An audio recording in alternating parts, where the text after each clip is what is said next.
Welcome to the Sisterhood Effect, where friendship empowerment and connection come to life. I'm Danica. And I'm Cynthia, and we're two friends on a mission to inspire women everywhere to find their way, embrace their power, and build meaningful circles of support. This podcast is about celebrating the strength of women individually and together. We believe in the magic that happens when women come together, share their stories, and lift each other up. Whether you're seeking clarity, confidence, or a community, you found a space where you can feel like you're not going through this journey alone. So grab a cup of tea, settle in, and join us as we explore the beauty of female friendship, the power of vulnerability, and the journey to becoming your most authentic self. This is the Sisterhood Effect, where women rise together. Ladies, welcome back. For today's episode, Cynthia got inspired by a conversation she had with one of her friends. And so we're going to be talking about how to navigate complicated conversations, or at least how do you initiate that and how do you do it in a loving way where you get to strengthen your friendships, because that's inevitably going to come up in any friendship that, we're we're going to have differences in opinions. Maybe someone's going to do something, it's going to trigger you. So how do you best navigate that when you love this person so much and you want to give them that opportunity to go deeper, right? Yeah. So maybe Cynthia, do you want to start off by sharing a little bit of what happened with you and your friend? And yeah, Yeah. we can go from there. Yeah. I guess I'll just share what happened and then we can kind of go over more like concrete steps and like how, one can navigate that.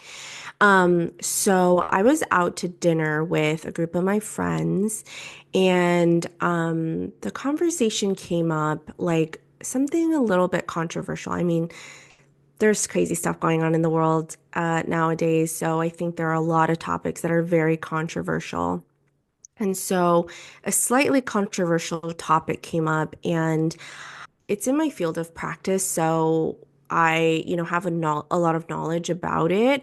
But I was really afraid to say anything because I didn't know how it was going to land. And I didn't want to make the conversation within the group, tense at all because we were Mhm. just like there trying to have a good time. So I really just stayed silent and I didn't say anything. But then when I was driving home and I came home, it really ate away at me. And I was like, you know what? Like, I feel like I can't just stay silent. I have to say something because I feel so strong and like passionate about it. And, um, again, like I have, studied it and have a lot of knowledge, about it. So I was like, I do feel like I should say something. And so I messaged her. And I it was like a wall of text because I was trying to make sure that I wasn't like coming across any like certain way.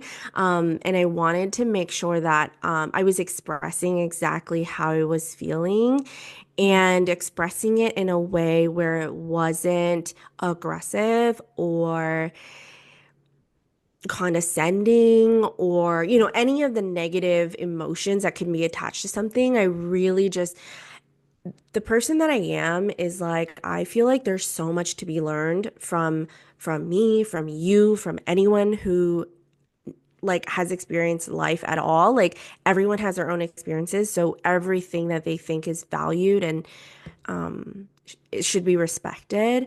And so, but I was so scared because then I texted her and it was like nighttime, so I was like, well, like what if she responds and she's like, well, I don't want to be your friend anymore. So I was just like, oh my God, what if I just like ruin my friendship, like, and talking about something controversial.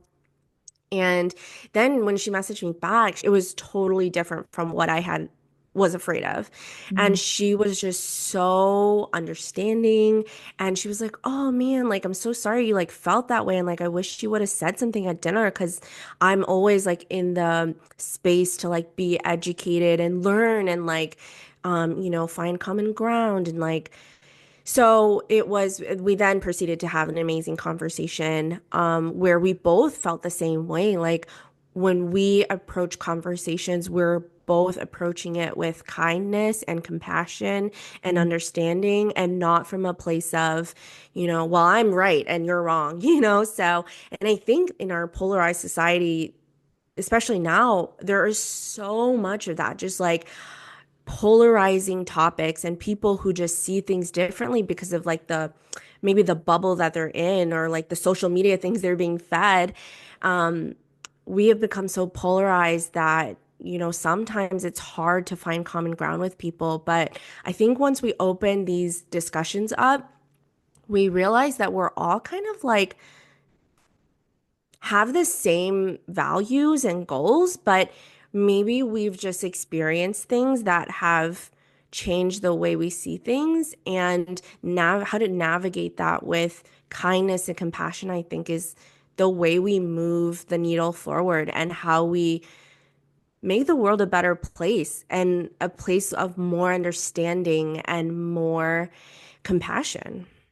I love how you're talking about the approaching the conversation with kindness and compassion. And there's a lot of beautiful things that you said right there of um, you didn't want to disrupt the night when things were happening, but you did notice that discomfort within yourself. And it is kind of cool that your friend was like, hey, you could have totally brought it up at dinner. But also I do like that you didn't, because you took some time to really feel into like, is this something that I actually that is worth me bringing up? Because there are some things that maybe it's not even worth bringing up, and maybe you can still be on the same page and um still have a friendship and not have to address that. But seeing as like you did feel the desire that like you felt like there was something in between, like you could not move forward in the friendship if you didn't address it. I love that that was important for you, and so you decided to take that step forward. And the ways that you brought it up with that kindness and compassion, it's like you held that fear of, okay, I don't know how she's going to respond.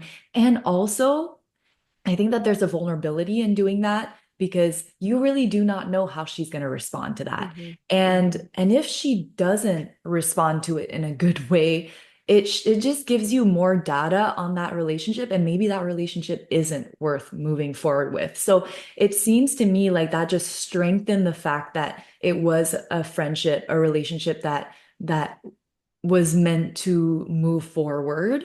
And I think that y'all found a deeper link and an understanding that was underneath um like maybe the disagreement that was there beforehand. And I love how you talked about feelings, right? You shared your feelings of how you were feeling about the situation, and the ways that she responded was by acknowledging your feelings in the situation as well, which is Yeah. a huge part of nonviolent communication, which is something that we can maybe touch a little bit upon Yeah. on that end. But thank you so much for sharing, because this is something that I think that we all go through, having discomfort within like conversations and not knowing whether or not we should bring it up. And then if you feel that urge to bring it up and you do, and then things get resolved, like how amazing is that? Yeah. Yeah, and it's funny because she also did, because I did express to her too how I was scared of like, what if she responded in a way where she's like, I don't want to be your friend anymore. Yeah, And she was like, oh my God, no. She was like, well, if you ever brought that up with someone and they didn't and they responded in that way, then that is probably not a friendship that, was meant to be anyway. And so 100%. I agree with that. And then also, I think it wasn't necessarily I had to bring it up for our relationship. I think a part of it is like I wanted to open that discussion so that we could both see each other's perspective and both respectively be educated on each other's perspective. And also, it was like a respect for myself because I felt like I needed to express that in order to live with myself and sit with myself and be proud of who I am. Yeah, absolutely. Especially if this is something that is really important to you. I love how you tied it Mhm. in with the self-respect. Like Yeah. you, it clearly that was a subject that was really important to you, and so you felt like it was worth addressing in the friendship, and the fact that your friend was also on the same page of like, if I wouldn't have responded well to that, like it just Mhm. shows you the kind of friend that you are. And I think that with the best friendships that you have are people that you can literally bring up anything to, and they will hold Yeah. it with care and with respect and with like a desire to listen to what it is Yeah. that you've got to say. When you brought up this conversation, was you have like a specific strategy or technique that you did in order for it to be non-confrontational and for it to because I know that it is important for you to how you present these Yeah. things. Did you have like a specific strategy on how you did that? Well, I think the reason that I brought up this, topic to you in the first place is like, I think the first point I wanted to make was that to not be afraid, for us to not be afraid to use our voice and speak up for the things that matter to us. Mhm. I wanted to just hone in on that Yeah. because I have so many times been held back by Mhm. fear of what people would think about me if I said something or what they would think about me because I had a certain opinion. And I feel like as long as we can communicate in a way that is nonviolent, like you're saying, and coming from a place of kindness, like we said before, I think that that is just how people respond. Like, and they'll respond in a good way, which is what happened.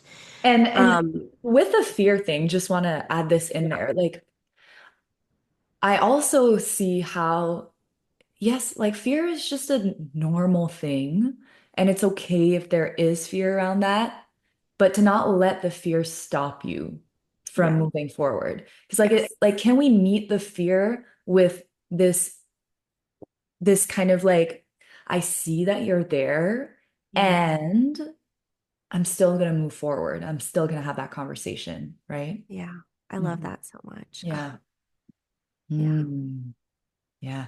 So I actually have done a few workshops on nonviolent communication, and I've learned about it over the years, and I've tried to practice it as well. And so thought that this would be a great opportunity to share the overview of nonviolent communication to what I have in my brain from it and yeah, the things that are kind of sticking out for me from what you said, because I think a lot of people might be already doing some sort of nonviolent violent communication as long as like you're wanting those to be kind and compassionate and wanting that deeper connection, then hmm um and then usually you might already be kind of doing that without knowing that you're doing it.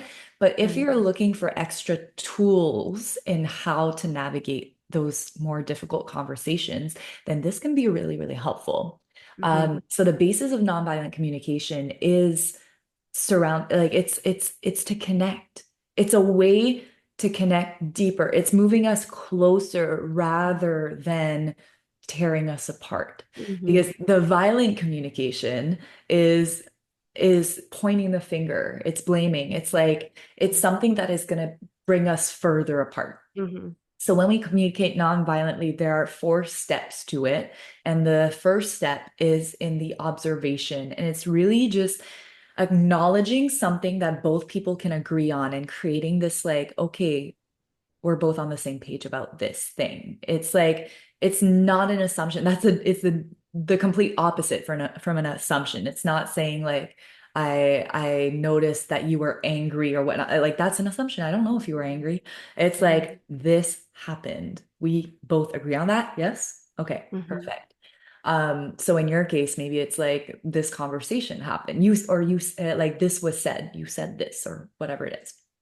hmm So that is followed by the feeling that was then brought on. And you want to be really careful about the feelings because we can get feelings mixed up with what they call in nonviolent communication, they call these faux feelings. And the faux feeling happens when you are um, you think it's a feeling, and it might start with, I feel like blank. That oftentimes is a faux feeling, and anything that involves the other person saying, I feel disrespected by you, Mm-hmm. or I feel betrayed, or I feel attacked. That's a huge Mm-hmm. one. Mm-hmm.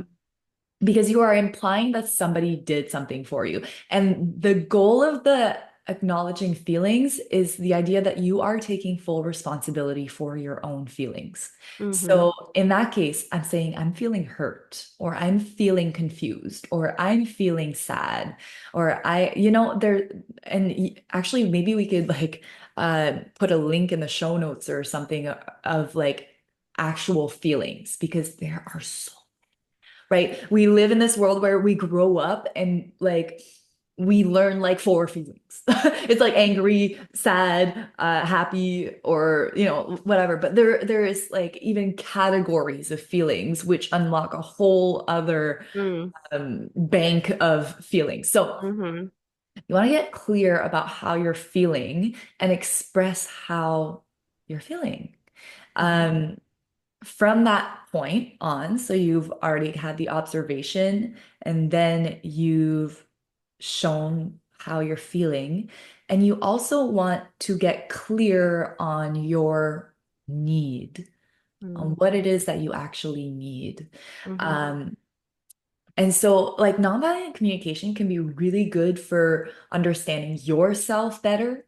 And it can be great for understanding other people better because maybe you're the only one that understands nonviolent communication. And while they're like speaking to you, you get to untangle it and get down to like, okay, so what I'm hearing is you're feeling this way.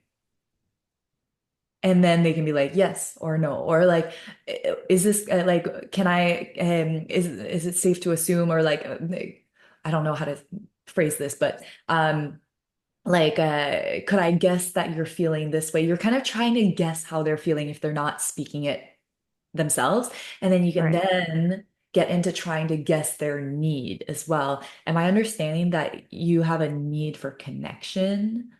So that's when you're trying to guess the other person. But when you are leading with that nonviolent communication, you would figure out what your need is. Is my need for connection? Is my need for clarity? Is my need for understanding?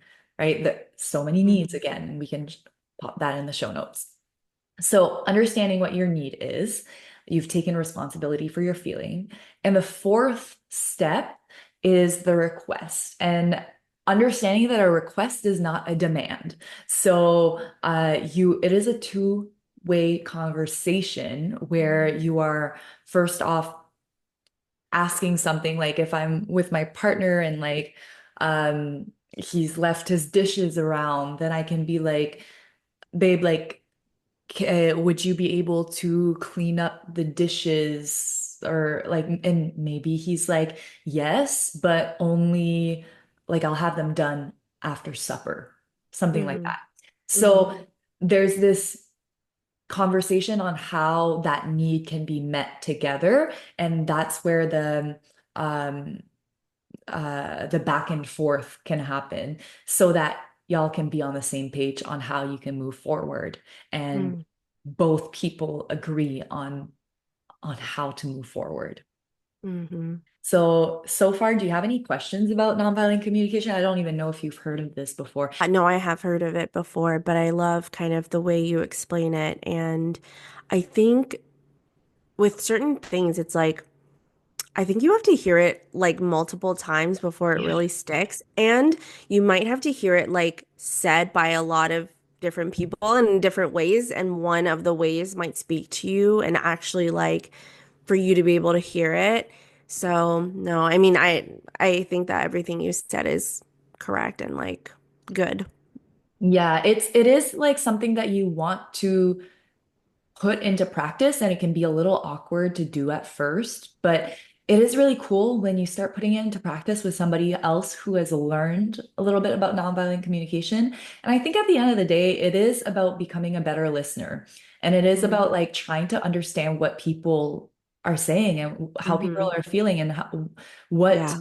their needs are. I do this really cool exercise with people when I'm teaching nonviolent communication where I get them to sit in front of each other and one person just speaks for the entire like 3 minutes or so.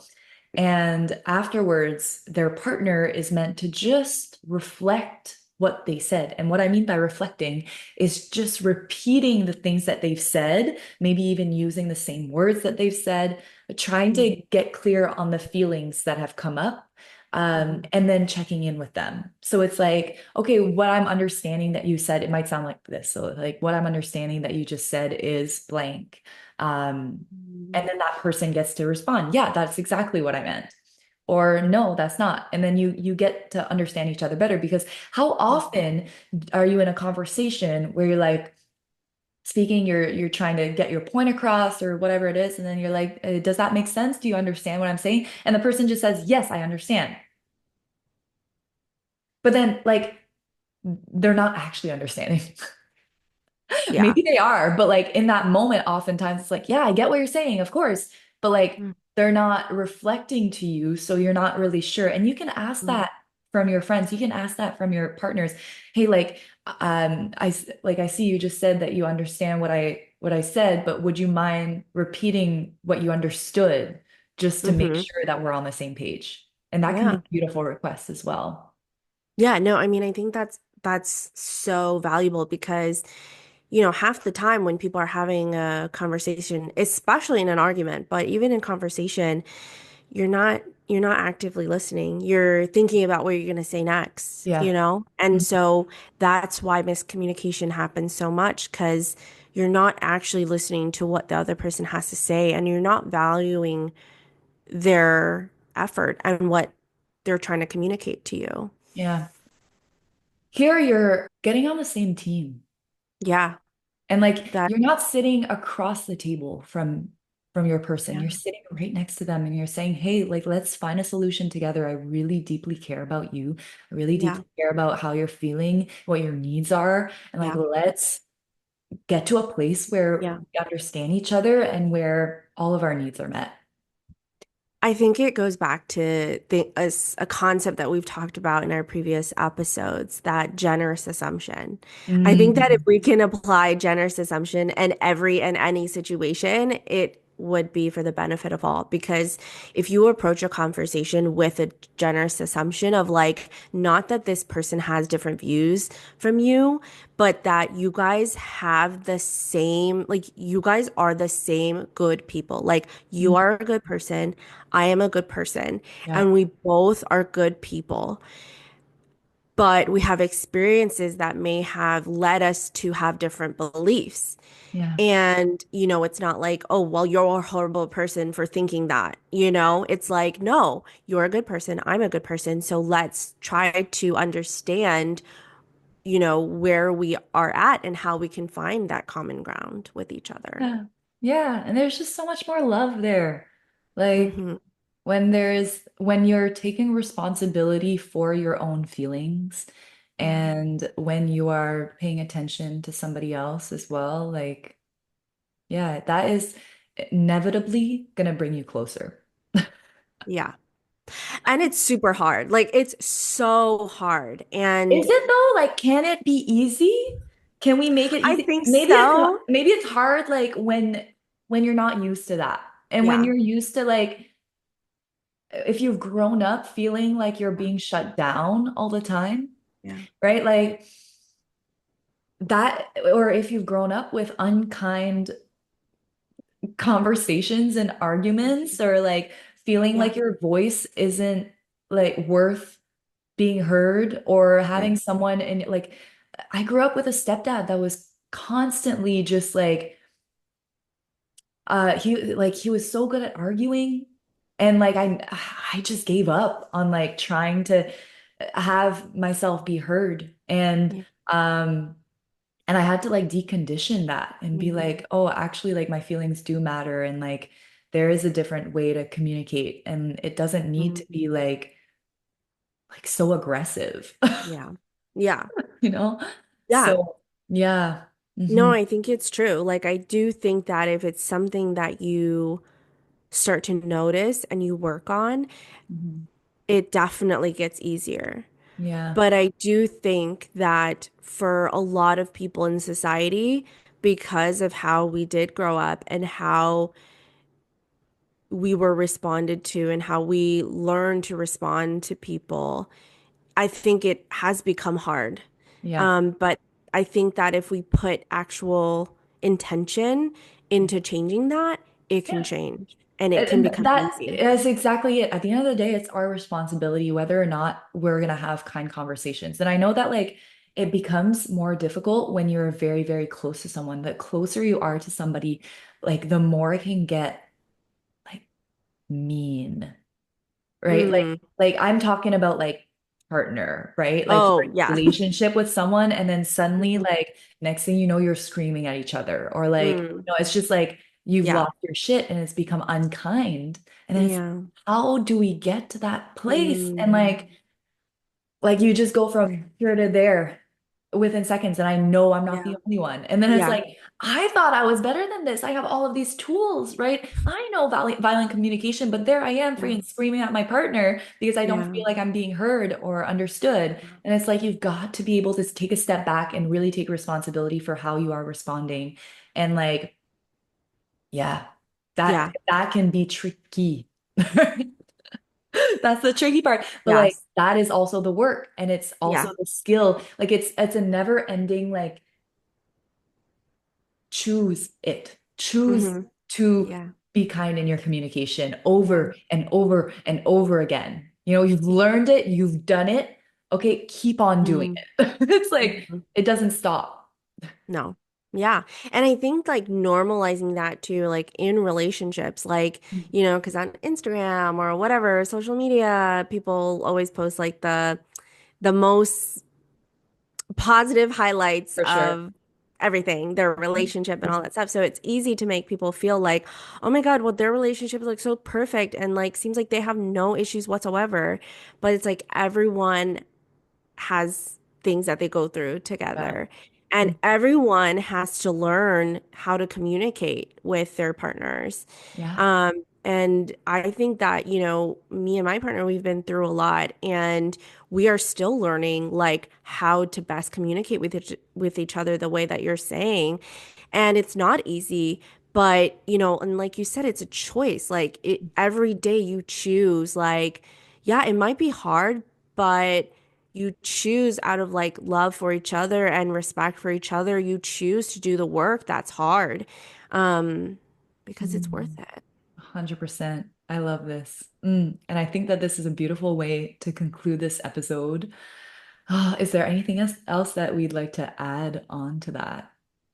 No, I just like, I don't know. I spoke with a friend yesterday too, and she said she listened to the podcast and how much she loves it. And Yay. it made my heart so happy. And I'm just so glad that we're doing this and having these like important conversations and so relevant to just like life and helping people not feel alone and that everyone goes through things and can we move through this together and support each other while we're moving through hard things. Absolutely. And I want to add on that like nonviolent communication is not perfect. Like Mm-mm. no communication that it's like as like just lead with the intention and desire of wanting to hold this person in front of you with the most love and care.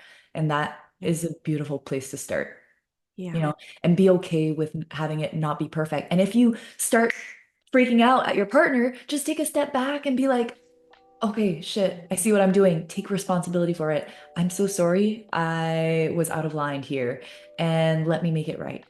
Mm. And so, like, even in the middle of your argument, you can stop Mm. and be like, oh, I see what I'm doing. Take a step back.